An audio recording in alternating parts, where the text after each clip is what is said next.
Chapter 29, Diana's Wedding.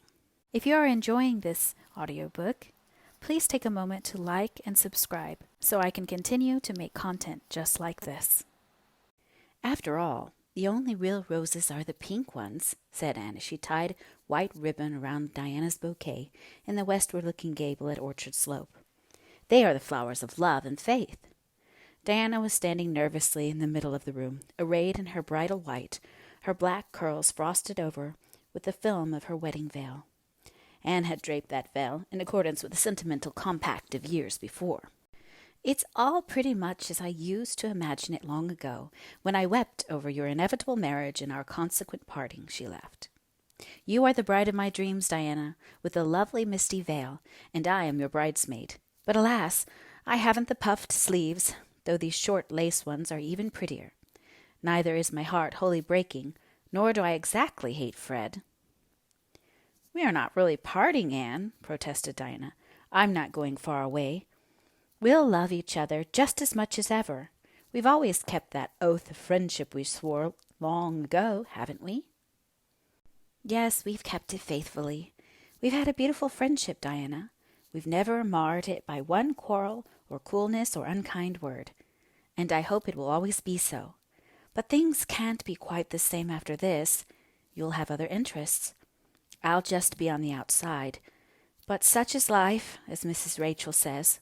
Mrs. Rachel has given you one of her beloved knitted quilts of the tobacco stripe pattern, and she says when I am married she'll give me one too.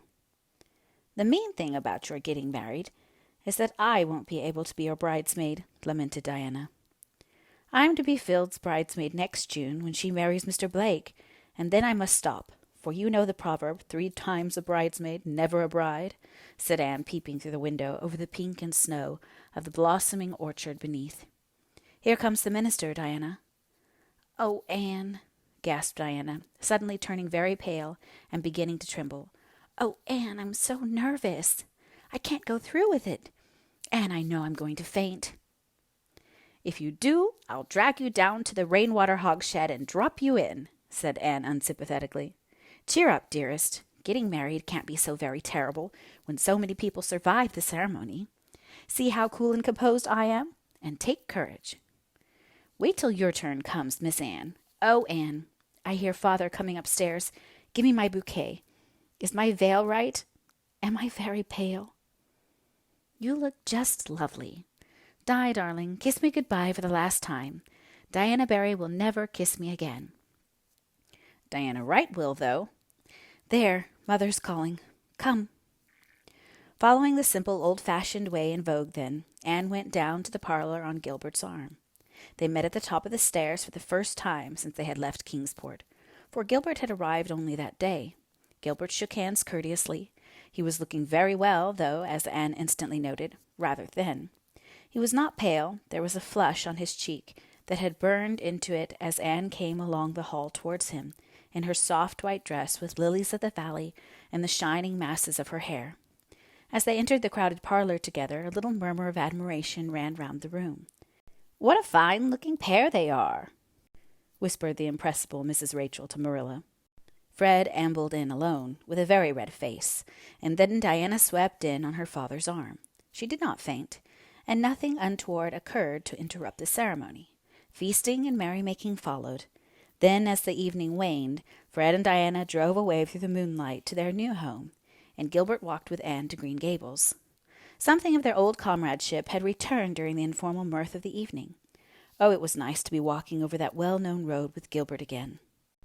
The night was so very still that one should have been able to hear the whisper of roses in blossom, the laughter of daisies, the piping of grasses, many sweet sounds all tangled up together. The beauty of moonlight on familiar fields irradiated the world. "Can't we take a ramble up Lover's Lane before you go in?" asked Gilbert as they crossed the bridge over the lake of shining waters, in which the moon lay like great, drowned blossom of gold.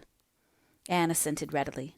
Lover's Lane was a veritable path in fairyland that night, a shimmering, mysterious place full of wizardry in the white-woven enchantment of moonlight. There had been a time when such a walk with Gilbert through Lover's Lane would have been far too dangerous, but Roy and Christine had made it very safe now. Anne found herself thinking a good deal about Christine as she chatted lightly to Gilbert. She had met her several times before leaving Kingsport, and had been charmingly sweet to her. Christine had also been charmingly sweet. Indeed, they were a most cordial pair. But for all that, their acquaintance had not ripened into friendship. Evidently Christine was not a kindred spirit. "Are you going to be in Avonlea all summer?" asked Gilbert. "No, I'm going down east to Valley Road next week. Esther Haythorne wants me to teach her through July and August. They have a summer term in that school, and Esther isn't feeling well, so I'm going to substitute for her. In one way I don't mind. Do you know, I'm beginning to feel a little bit like a stranger in Avonlea now. It makes me sorry, but it's true. It's quite appalling to see the number of children who have shot up into big boys and girls, really young men and women, these past 2 years. Half of my pupils are grown up. It makes me feel awfully old to see them in the places you and I and our mates used to fill." Anne laughed and sighed. She felt very old and mature and wise, which showed how young she was. She told herself that she longed greatly to go back to those dear merry days when life was seen through a rosy mist of hope and illusion, and possessed an indefinable something that had passed away forever. Where was it now? The glory and the dream. "So wags the world away," quoted Gilbert practically, and a trifle absently. Anne wondered if he were thinking of Christine. Oh, Avonlea was going to be so lonely now, with Diana gone.